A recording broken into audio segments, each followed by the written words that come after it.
नमस्कार। कृषि समाचारों के आज के अंक में आप सभी का स्वागत है। सबसे पहले नजर आज की खास खबरों पर। किसान भाइयों, उत्तर प्रदेश में आगामी गन्ना पेराई सत्र की तैयारियां शुरू हो गई हैं। प्रदेश की 23 सहकारी चीनी मिलों के रखरखाव और अनुरक्षण का कार्य लगभग पूरा हो गया है। ये मिलें आगामी 15 अक्टूबर से पेराई के लिए तैयार हैं। जहां तक निजी चीनी मिलों में पेराई के प्रति पनपे गतिरोध की बात है, सरकार चीनी मिलों की मौजूदा दिक्कतों के प्रति संवेदनशील है। इस संदर्भ में सरकार के सूत्रों का कहना है कि निजी चीनी मिलों की संकटों को देखते हुए सरकार ने पहले ही 11 रुपए प्रति क्विंटल की दर से प्रवेश शुल्क, गन्ना समितियों के कमीशन जैसे कई देयों की प्रतिपूर्ति कर दी है। 6 रुपए प्रति क्विंटल की दर से और राहत दी गई। केंद्र सरकार द्वारा ब्याज मुक्त ऋण दिया गया। घरेलू यूरिया उत्पादन बढ़ाने के लिए उर्वरक मंत्रालय भारत सरकार ने यूरिया संयंत्र स्थापित करने और उसके विस्तार के लिए नई यूरिया निवेश नीति अधिसूचित की है। इस नीति के अनुसार इच्छुक निजी कंपनियों को प्रत्येक परियोजना के लिए 300 करोड़ रुपयों की बैंक गारंटी देनी होगी, जबकि सार्वजनिक क्षेत्र के उपक्रमों को इससे छूट दी गई है। इन उर्वरक कंपनियों को उत्पादन करने पर सब्सिडी तभी मिलेगी जब यूरिया उत्पादन अगले 5 वर्ष में शुरू हो जाता है। उल्लेखनीय है, देश की 13 कंपनियों द्वारा 1.6 करोड़ टन क्षमता विस्तार के लिए यूरिया संयंत्र स्थापित करने के प्रस्ताव के बाद गत फरवरी में भारत सरकार ने उर्वरक नीति में संशोधनों को मंजूरी दी थी। कृषि योग्य भूमि अब तेजी से कम हो रही है। चारागाह समाप्त होते जा रहे हैं। दिनों दिन पशुओं के लिए हरे चारे की समस्या बढ़ती जा रही है। किसान भाइयों, इस समस्या का समाधान किया है एक फाउंडेशन ने। इस फाउंडेशन ने बिना जमीन के हवा में चारा उगाने की तकनीक विकसित की है। इससे चारे की समस्या से निजात तो मिलेगी ही, दुधारू पशुओं से दूध भी अधिक मिल सकेगा। हाइड्रोपोनिक्स ग्रीन सीड तकनीक नामक इस तकनीक में एक वाहनुमा मशीनी ढांचे में 5 परतों में ट्रे में चारा उगाया जाएगा। मशीन के जिस हिस्से में चारा उगाते हैं उसका तापमान मशीन द्वारा नियंत्रित होता है। ऊपर नीचे रखी लंबी ट्रे में पानी भरा जाता है, उसमें उर्वरक डाले जाते हैं और इस तकनीक का परीक्षण college of veterinary sciences Udaipur और एक दूध कंपनी में चल रहा है, जिसके परिणाम उत्साहवर्धक आए हैं। किसान भाइयों, पेड़ों के तने अक्सर भूरे, काले, मटमैले होते हैं, लेकिन अगर किसी पेड़ का तना इंद्रधनुषी रंग का हो तो आपको आश्चर्य होगा। आपको बताते चलें, ब्रिटेन में यूकेलिप्टिस देगल पटा नामक पेड़ का तना नीला, पीला, हरा, लाल, पर्पल जैसे विभिन्न रंगों का होता है। इन पेड़ों का प्रयोग कागज बनाने में किया जाता है। लखनऊ जिले के किसानों के लिए खुशखबरी है कि आगामी 15 अक्टूबर से इस जिले में ई डिस्ट्रिक्ट योजना लागू हो जाएगी। इसके तहत इस जिले के किसानों को अब जाति, आय, निवास, जन्म, मृत्यु, वृद्धावस्था, पेंशन आदि जैसे 26 सेवाओं के लिए ब्लॉक, तहसील या जिले का चक्कर नहीं लगाना पड़ेगा। ये प्रपत्र उन्हें ऑनलाइन मिल सकेंगे और इसके लिए ऑनलाइन आवेदन स्वीकार किए जाएंगे। किसान भाइयों, उत्तर प्रदेश सरकार ने प्रदेश के लोगों की सहूलियत के लिए वर्ष 2010 में 6 जिलों में ई डिस्ट्रिक्ट शुरू की थी। गत वर्ष सरकार ने ई डिस्ट्रिक्ट परियोजना को उत्तर प्रदेश के सभी जिलों में लागू करने का निर्देश दिया था। प्रदेश की राजधानी में यह योजना आगामी 15 अक्टूबर से लागू हो रही है। किसान भाइयों, जलकुंभी गांव के पोखरों, तालाबों, झीलों आदि में बहुतायत से पाई जाती है। इसका कोई उपयोग नहीं हो पाता, अपितु यह जलचरों के लिए मुसीबत का सबब बनते हैं। यदि इस जलकुंभी का प्रयोग कंपोस्ट बनाने में किया जाए तो यह एक अच्छी खाद बनेगी। पोटाश की मात्रा अधिक होने के कारण इसका प्रयोग कंपोस्ट के रूप में किया जा सकता है। जलकुंभी की कंपोस्ट 2 महीने में तैयार हो जाती है। जलकुंभी से बने कंपोस्ट में सामान्य कंपोस्ट से 2 गुना और पशुशाला में बनी कंपोस्ट से 4 गुना अधिक पोटाश पाया जाता है। यह कंपोस्ट धान, फलों, सब्जियों जैसे अधिक पोटाश चाहने वाले फसलों के लिए बहुत फायदेमंद है। जलकुंभी निकालकर आप अपने तालाबों, पोखरों को साफ भी रख सकेंगे। किसान भाइयों, ये थे आज के कुछ प्रमुख कृषि समाचार। अब आइए जानकारी लेते हैं खेती बाड़ी की कुछ समसामयिक बातों की। धान की देर से पकने वाली प्रजातियों में वर्तमान में कीट का प्रकोप 2 या 3 कीट प्रतिपुंज दिखने पर मेलाथियान 5% या लिंडेन 1.3%, धूल 20 से 25 किलोग्राम प्रति हेक्टेयर की दर से सुबह या शाम के समय जब हवा ना चल रही हो बुरकाव करें। धान की फसल में फूल खिलने तथा दुग्धावस्था के समय खेत में पर्याप्त समय नमी बनाए रखें। विलंब से रोपे गए धान में बालियां निकलते समय नाइट्रोजन की शेष चौथाई मात्रा की टॉप ड्रेसिंग करें। असिंचित दशा में गेहूं की बुआई अक्टूबर के दूसरे पखवाड़े से नवंबर के पहले पखवाड़े तक पर्याप्त नमी पर करें। असिंचित दशा में गेहूं की बुआई के लिए 40 kilogram nitrogen, 30 kilogram phosphate, 30 kilogram potash प्रति हेक्टेयर की दर से प्रयोग करें। बुआई हल के पीछे कूड़ों में या सीड ड्रिल द्वारा करें। असिंचित दशा में जौ की बुआई 20 अक्टूबर से 10 नवंबर तक करें। प्रजातियां हैं आजाद यानी K125, K141, हरितिमा यानी K560, K603 आदि। बुआई हल के पीछे कूड़ों या सीड ड्रिल द्वारा 6 से 8 सेंटीमीटर की गहराई पर करें ताकि जमाव के लिए उचित नमी मिल सके। असिंचित दशा में चने की बुआई अक्टूबर के दूसरे से तीसरे सप्ताह तक 6 से 8 सेंटीमीटर की गहराई पर लाइनों में करें। बुआई से पहले 2 ग्राम थिरम और 1 ग्राम कार्बन डाजियम प्रति किलोग्राम बीज की दर से शोधित और चने के राइजोबियम कल्चर से उपचारित करने के बाद छाये में सुखाकर सायंकाल बुआई करें। आलू की पिछेती फसल की बुआई 15 से 25 अक्टूबर तक कर लें। प्रजातियां हैं कुफरी बादशाह, कुफरी सतलज, कुफरी पुखराज, कुफरी लालिमा आदि।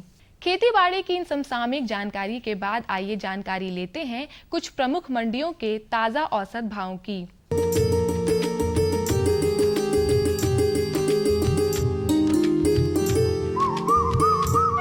गेहूं कासगंज की मंडी में 1435 रुपए, चंदौली की मंडी में 1520 रुपए, मिर्जापुर की मंडी में 1530 रुपए और नौगढ़ की मंडी में 1500 रुपए प्रति क्विंटल के भाव रहा। चावल कासगंज की मंडी में 2060 रुपए, चंदौली की मंडी में 1820 रुपए, मिर्जापुर की मंडी में 1980 रुपए और नौगढ़ की मंडी में 2100 रुपए प्रति क्विंटल के भाव रहा। चना चंदौली की मंडी में 3590 रुपए, मिर्जापुर की मंडी में 3560 रुपए और नौगढ़ की मंडी में 3525 रुपए प्रति क्विंटल के भाव बिका। तिलहन में सरसों कासगंज की मंडी में 3150 रुपए, चंदौली की मंडी में 3580 रुपए, मिर्जापुर की मंडी में 3540 रुपए और नौगढ़ की मंडी में 3240 रुपए प्रति क्विंटल के भाव रहा। गुड़ कासगंज की मंडी में 3245 रुपए, चंदौली की मंडी में 3436 रुपए, मिर्जापुर की मंडी में 3450 रुपए और नौगढ़ की मंडी में 3300 रुपए प्रति क्विंटल के भाव बिका। अब आइए जानकारी लेते हैं कुछ प्रमुख सब्जियों के मंडी भाव की। आलू कासगंज की मंडी में 1895 रुपए, चंदौली की मंडी में 2090 रुपए, मिर्जापुर की मंडी में 2100 रुपए और नौगढ़ की मंडी में 2015 रुपए प्रति क्विंटल के भाव बिका। प्याज कासगंज की मंडी में 1625 रुपए, चंदौली की मंडी में 1700 रुपए, मिर्जापुर की मंडी में 1770 रुपए और नौगढ़ की मंडी में 1670 रुपए प्रति क्विंटल के भाव बिका। किसान भाइयों, ये थे आज के कृषि समाचार और औसत मंडी भाव। अगले अंक में हम फिर आपके लिए लेकर आएंगे खेती बाड़ी से जुड़ी नई नई जानकारियां। तब तक के लिए हमें दीजिए अनुमति। नमस्कार। और बताओ। बस। अरे ये क्या भैया जी, बस इतनी सी रासायनिक खाद? किसानी छोड़ रहे हो क्या? किसानी नहीं, नादानी छोड़ रहे हैं। मिट्टी की जांच कराई है। अब तो लालाजी जितनी जरूरत है उतने ही उर्वरक खेत में डालेंगे। हाँ किसान भाई आज ही अपने जिले की नजदीकी भूमि परीक्षण प्रयोगशाला में मिट्टी की जांच जरूर करवाएं और मिट्टी में पोषक तत्व, नमी व पौधे के विकास को देखते हुए केवल जरूरत के अनुसार ही पोषक तत्व डालें। और हाँ, मिट्टी में गंधक, जस्ता, बोरोन जैसे सूक्ष्म पोषक तत्वों का पता लगाना भी न भूलें। उर्वरक और जैविक खाद के सही उपयोग से भूमि का उपजाऊपन बनाए रखें, उत्पादकता बढ़ाएं, खर्चा घटाएं और बहुमूल्य विदेशी मुद्रा बचाने में भी सहयोग दें। और हाँ, धीमी गति से नाइट्रोजन उपलब्ध कराने वाले उर्वरकों जैसे नीम लेपित यूरिया को प्राथमिकता दें और यूरिया का पत्तों पर छिड़काव करें। अरे वाह, तू तो सचमुच समझदार हो गया रे। अधिक जानकारी के लिए संपर्क करें जिला कृषि अधिकारी या किसान कॉल सेंटर। अम्मा खाना दे दो ना। सबर कर गोलू, अभी दाल नहीं गली है। तू फिक्र न कर गोलू की अम्मा, अब की बार अपनी दाल खूब गलेगी। क्या मतलब जी? अब की बार NFSM के तहत दाल की पैदावार को बढ़ाने के तरीकों को दिखाने के लिए देश में 1000 क्षेत्र चुने गए हैं, जिसमें हमारा इलाका भी आ गया है। पर इससे हमें क्या फायदा? हमें 5 एकड़ खेती के लिए खाद और कीटनाशक के अलावा बढ़िया बीजों की एक मिनी किट भी मिलेगी। इतनी दाल का करेंगे क्या जी? अरे भगवान, सरकार ने दलहन का समर्थन मूल्य भी खूब बढ़ा दिया है और इनकी खरीद का भी पूरा इंतजाम कर लिया है। इससे आमदनी बढ़ेगी और फिर हमारा गोलू अच्छे स्कूल में जाकर के कृषि वैज्ञानिक बनेगा। हाँ श्यामू भैया, सरकार कह रही है पूर्वी भारत में भी दूसरी हरित क्रांति आएगी। अरे ये तो पंजाब और हरियाणा में हुआ था, यहाँ तो अनाज की पैदावार अब भी कम है। सरकार की बातों में कुछ तो दम होगा, आखिर यहाँ बारिश 3 गुना होती है। चलो वैज्ञानिक का नंबर मिलाते हैं। अरे वाह, आ गए। नमस्ते सरपंच जी। हाँ भाई, उपजाऊ जमीन की कीमत को पहचानो। जरूरत है सिर्फ सही किस्म और तकनीक अपनाने की। पूर्वी भारत में सरकार कम गहरे नलकूप और बोरवेल के निर्माण के लिए सहायता दे रही है। लेकिन सरकार से और मिलेगा क्या? भरपूर मदद, जमीन की तैयारी से लेकर फसल की कटाई तक तकनीकी सलाह। 1000 हेक्टेयर के सैकड़ों क्षेत्रों में चावल और गेहूं के खास प्रदर्शन भी चल रहे हैं। अरे वाह, फिर तो हमारे खेत भी लहला उठेंगे। क्या ये सपना सच होगा? हाँ जरूर, पूर्वी भारत अब हरित क्रांति का अग्रदूत होगा। आओ हम सब मिलकर कदम बढ़ाएं। खुशबू की फुहार में, स्वाद की बहार में, तरक्की की तानों में, खिलती मुस्कानों में, हरे भरे पौधों में, बड़े बड़े सौदों में, मधुर भिनभिनाहट में, खुशियों की आहट में, बागवानी मिशन, हमारी चाहत, आपकी मुस्कुराहट।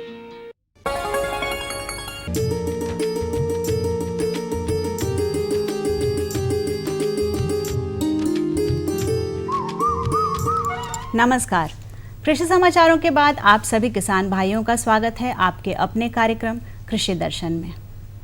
गन्ना भारत की एक प्रमुख नकदी और औद्योगिक फसल है। इसमें उत्तर प्रदेश का एक महत्वपूर्ण योगदान है। गन्ने से मुख्य रूप से चीनी और गुड़ तैयार किया जाता है। गन्ने की खेती में 2 बातों का विशेष महत्व है। एक तो कुछ सावधानियां और दूसरा वैज्ञानिक तकनीक का इस्तेमाल। अगर हमारे किसान भाई इन दोनों बातों का ध्यान रखें तो निश्चित तौर पे वे अधिक उपज और लाभ कमा सकते हैं। गन्ने की खेती में सामयिक कार्य की जानकारी देने भारतीय गन्ना अनुसंधान संस्थान लखनऊ से वरिष्ठ वैज्ञानिक डॉक्टर अजय शाह जी हमारे बीच उपस्थित हैं। डॉक्टर साहब, आपका बहुत बहुत स्वागत है हमारे कार्यक्रम में। डॉक्टर साहब, आप सबसे पहले हमारे किसान भाइयों को बताएं कि जो किसान भाई गन्ना लगा चुके हैं और जिनके खेतों में गन्ना लगा हुआ है, उन्हें आप क्या सलाह देंगे? देखिए, प्रदेश में गन्ना एक प्रमुख फसल जैसा आपने भी कहा और एक बहुत बड़े भूभाग में इसकी खेती की जाती है। तो सबसे पहले जो किसान भाई पिछले साल, पिछले वर्ष, पिछले सीजन में जो बुआई किए हैं, उनकी फसल खेतों में करीब करीब 10 से 15 फीट के बीच में खड़ा है। और इस समय सबसे ज्यादा समस्या जो आता है वो गिरने का। तो सबसे पहले किसानों को ये मैं बताना चाहूंगा कि अपने फसल को गिरने से कैसे बचाएं, जिससे उनका उपज में जो नुकसान हो जाता है वो उनको ना हो। तो वैसे हम वैज्ञानिक लोग कहते हैं कि अगस्त माह में हर थान में गन्ने की आपस में जो गन्ने में पत्तियां हैं उसी से आपस में बधाई कर दें। 2 पंक्तियों के आमने सामने के गन्ना थानों को आपस में कैंचीनुमा बधाई करें। तो इससे क्या होगा कि आपका गन्ना गिरेगा नहीं। बरसात वैसे तो अब मानसून खत्म हो रहा है, लेकिन फिर भी कभी कभी तेज हवाएं चलती है, तो उसमें 2 पंक्तियों की जो गन्ना आपस में एक दूसरे को सपोर्ट करेगा तो गिरेगा नहीं। तो ये सबसे प्रमुख बात है इसमें, जो इसमें किसान भाइयों को अपने खेत में जरूर करना चाहिए। सब ये फसल की जो सुरक्षा की सबसे बड़ी बात होती है, जो फसल को रोग और कीट से जो नुकसान होता है उससे कैसे बचाया जाए? देखिए, गन्ना में बहुत सारे रोग लगते हैं, बहुत सारे कीट लगते हैं, और जहाँ तक एक अनुमान है करीब 20 से 25% तक का उपज में नुकसान होता है, और पूरे अगर प्रदेश में कहें तो इससे करोड़ों अरबों रुपया का नुकसान होता है। तो अगर हर किसान भाई अपने खेत में जो गन्ना फसल है उनको इन रोगों से और व्याधि कीटों से, नासी कीटों से बचा लें तो उनका ही फायदा है, साथ साथ पूरे कृषि जगत का फायदा है। सबसे पहले मैं आपको रोग के बारे में बताना जरूर चाहूंगा कि यहाँ पर मैं किसान भाई को एक सलाह जरूर देना चाहूंगा कि हर रोज अपने खेत में वो जरूर सर्वेक्षण करें, देखें और ये पहचाने कोई उनका जो थान है, गन्ने का थान, कोई रोग ग्रसित तो नहीं हो रहा। और ये रोग ग्रसित जैसे ही लगे उस थान को, उस गन्ना को जड़ सहित वहां से निकालकर बाहर नष्ट करें। तो रोग की पहचान कैसे होगी? देखिए, रोग गन्ने में कई लगते हैं, तो मैं एक एक करके थोड़ा सा बता दूं आपको। देखिए, सबसे प्रमुख रोग जो है गन्ने का वो लाल सड़न रोग, जिसको गन्ने का कैंसर भी कहते हैं। जब किसान भाई खेत में जाएंगे तो पत्ती देखें, जो गन्ने की पत्तियां हैं ऊपर से सूखने लगती है, और उसका जो मध्य सिरा जिसको मिडरिप भी कहते हैं उसके पीछे काला धब्बा दिखाई पड़ेगा। और ज्यादा अगर लाल सड़न का प्रकोप है तो पूरा का पूरा खेत आपको सूखा दिखाई पड़ेगा। और इस समय तो गन्ना खेत में एक गन्ना बन भी गया है, तो और इससे पहचान नहीं है तो गन्ना आप एक तोड़ लें जहां पर आपको लग रहा है कि अनुमान लग रहा है कि इसमें लाल सड़न लगा है, तो उस गन्ना का तोड़ लें, बीचों बीच फाड़ें। अब फाड़ने पर अंदर लाल या कत्थई रंग का, सफेद रंग के साथ का धब्बा दिखाई दे और उसमें सूंघने से सिरके की बदबू आए, तो समझिए पक्का ये लाल सड़न रोग है। और इसका कोई निदान नहीं है। बस आपको लगे कि उस स्थान में लाल सड़न रोग का प्रकोप है, उस स्थान को गन्ना जड़ सहित उखाड़ के ये बाहर मिट्टी में दबा दें या उसको जला दें। इसके अलावा एक कंडुआ रोग लगता है गन्ने में, जिसमें ऊपर जो एपिकल पोर्शन है, एपिकल ग्रोइंग पॉइंट, वहां पर काला फफूंदी का एक मांस लग जाता है, पाउडर सा पूरा एक बना लेता है, और विप जो है वो जो चाबुक होता है, चाबुक नुमा एक संरचना बन जाती है। तो अगर आप किसान भाई अपने खेत में देखते हैं तो समझिए कंडुआ रोग का प्रकोप है। यहाँ भी हम यही कहना चाहेंगे कि ग्रसित पौधों को उखाड़ कर फेंक दिया जाए। नष्ट फेंके नहीं, बल्कि मिट्टी के नीचे दबा दें या जला के नष्ट करें, क्योंकि आप फेंक देंगे तो उससे उसका जो है ना और फैलेगा। एक केमिकल भी है, एक रसायन भी है जिसका प्रयोग कर सकते हैं किसान भाई, जिसको डाइथेन M45 कहते हैं। 1 लीटर जल के साथ 5 ग्राम इसको मिला के अगर आप इसका छिड़काव करेंगे तो कंडुआ रोग से कुछ हद तक राहत मिल सकता है। पूरा निदान तो नहीं, निदान तो वही उखाड़ के जलाना या नष्ट करना। एक और रोग है घासी प्ररोह, इसका नाम ही है घासी प्ररोह। घास के जैसा आपका पूरा गन्ना हो जाएगा, गन्ना बनेगा नहीं, जरूरत से ज्यादा किल्ले निकलेंगे। इसमें अंततः जो है आपको कटाई के समय उपज नहीं मिलेगा। तो उसमें भी वही है, बाहर नष्ट करें। और एक रसायन आता है डेमोक्रेन, उसका 2% घोल का अगर छिड़काव करें तो इनसे कुछ हद तक आपको राहत मिल जाएगा। तो ये एक मोटा मोटी जानकारी है जो किसानों को रोगों के बारे में जानना चाहिए। और जो मैं लक्षण बताया, अगर ऐसा लक्षण अपने खेतों में या फसल में देखते हैं तो तुरंत उसका जो हमने बताया उसे उपाय करें, तो काफी हद तक नुकसान से बचा जा सकता है। नासी कीट से भी तो बचाव की जरूरत होती है डॉक्टर साहब? बिल्कुल बिल्कुल, आपने बहुत सही प्रश्न पूछा है। रोग के साथ साथ करीब 40 से 50 नासी कीट गन्ना में रिपोर्ट किया गया है जो इस फसल को नुकसान पहुंचाता है, और प्रति वर्ष करोड़ों अरबों रुपए का नुकसान भी होता है। लेकिन जो कुछ मुख्य नासी कीट हैं जो हमारे प्रदेश में, उत्तर प्रदेश में ज्यादातर हिस्सों में गन्ना फसल में लगता है, उसमें सबसे प्रमुख है बेधक कीट। बेधक कीटों में भी कई हैं, चोटी बेधक, तना बेधक, पोरी बेधक और तमाम है। तो ये 3 बेधक कीट जो प्रमुख है। चोटी बेधक में किसान भाई जानते ही हैं, तो ऊपर का जो सिरा है वो सूख जाता है, पीका जो सूख जाता है, और उसको खींचे तो आसानी से निकल जाएगा। एक तो ये लक्षण है। दूसरा है कि पत्तियों के बीच में जो मध्य सिरा उसमें एक सुरंग बना लेता है। तो ये अगर दोनों लक्षण दिखते हैं तो सोचिए ये चोटी बेधक है। दूसरा है तना बेधक। तना बेधक देखेंगे तो 2 पोरियों के बीच में जो गन्ना का हिस्सा है उसमें छोटे छोटे छेद हो जाएंगे। और उसको जब फाड़ेंगे तो अंदर जो गिडार निकलेगा उसमें बैगनी रंग के 5 धारियां होगी। तो अगर ये लक्षण देखते हैं तो समझिए तना बेधक कीट है।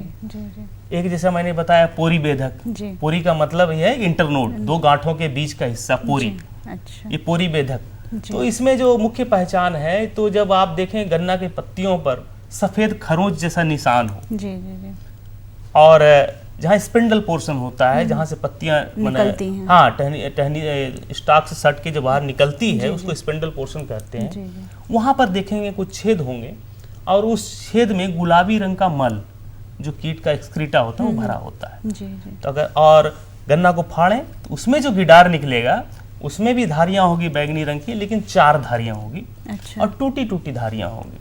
तो इस तरह का लक्षण है तो समझिए पोरी बेधक है। और इस समय मैं एक जरूर बताना चाहूंगा किसान भाइयों को कि इन कीटों को से बचाव के लिए कोई रसायन का छिड़काव ना करें, बल्कि जैविक तरीका जो है वो अपनाएं।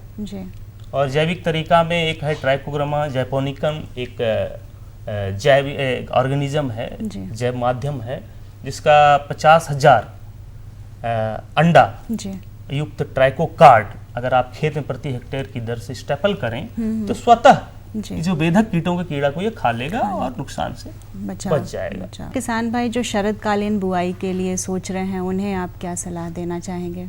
हाँ बिल्कुल, ये तो बहुत बड़ी ज्वलंत और बड़ा सामयिक प्रश्न है और हमको लगता है प्रदेश में कुछ हिस्सों में किसान भाइयों ने शरदकालीन गन्ने की बुआई कर बहुत कम ही किए होंगे और बड़ी संख्या में किसान जो है वो शरदकालीन गन्ने की तैयारी शुरू कर दी है। इसमें 2-3 चीज मैं यहाँ जरूर बताना चाहूंगा। उसमें सबसे प्रमुख आता है खेत की तैयारी। आप इस समय जो किसान भाई शरदकाल में गन्ना बोना चाहते हैं, सबसे पहले उस खेत में गहरी जुताई करें। मिट्टी पलटने वाली हल जिसको डिस्क प्लाव कहते हैं, उससे गहरी जुताई करें। और एक चीज और है, मृदा स्वास्थ्य और मृदा उर्वरकता बनाए रखने के लिए गहरी जुताई के समय जो गोबर की खाद है उसमें ट्राइकोडर्मा कल्चर मिला हुआ गोबर की खाद या प्रेस मड केक जो चीनी मिल की मैली जिसको कहते हैं 10 टन प्रति हेक्टेयर की दर से डाल दे खेत में और तब सॉइल टर्निंग जुताई करें, गहरी मिट्टी पलटने वाली जो जुताई करें तो आपका जो ये प्रेस मड केक या गोबर की खाद मिट्टी में अच्छी तरह से मिल जाएगी और आपका मिट्टी की उर्वरा शक्ति बढ़ेगी और उसका स्वास्थ्य भी बढ़ेगा। तो इस तरह से दूसरा बात है कि उनके क्षेत्रों के लिए कौन सी प्रजाति संस्तुत है ये भी उनको जानकारी होना चाहिए। अच्छा बीज लें, स्वस्थ बीज लें। बीज को बोने से पहले बावेस्टिन एक फंगिसाइड है, उसे ट्रीट जरूर कर लें। खेत का चुनाव ऐसा करें जो खेत छाया में ना हो, गड्ढे में ना हो, ऊंचा ना हो, सामान्य खेत हो, मिट्टी की उपजाऊ है। अगर ये छोटी छोटी सावधानियां आप किसान भाई अगर जरूर रखेंगे तो उनका जो आने वाला शरदकालीन गन्ने की बुआई वो अच्छा कर पाएंगे और साथ साथ अच्छा फसल होगा और उनका मुनाफा अच्छा होगा। डॉक्टर साहब, आप हमारे कार्यक्रम में आए, हमारे दर्शकों को आपने जो जानकारी दी उससे निश्चित तौर पे उन्हें बहुत फ़ायदा मिलेगा। धन्यवाद।